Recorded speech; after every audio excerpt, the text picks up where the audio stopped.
संकटनाशनं गणपतिस्तोत्रम्। श्रीगणेशाय नमः। नारद उवाच।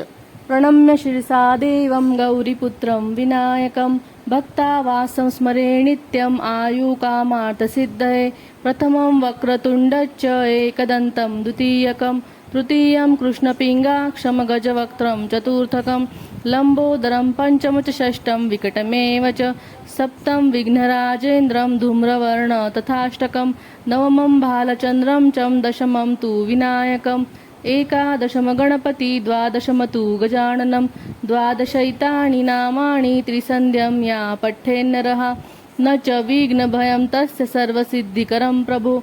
विद्यार्थी लभते विद्या धनार्थी लभते धनं पुत्रार्थी लभते पुत्रान् मोक्षार्थी लभते गतिं जपेत गणपति स्तोत्रं षडभिमासैः फलं लभेत संवत्सरेण सिद्धि च लभते नात्र संशयाः अष्टभ्यो ब्राह्मणेभ्यः च लिखित्वा या समर्पयेत तस्य विद्या भवेत् सर्वा गणेशस्य प्रसादतः इति श्रीनारदपुराणे संकटनाशनं गणेशस्तोत्रं सम्पूर्णम्।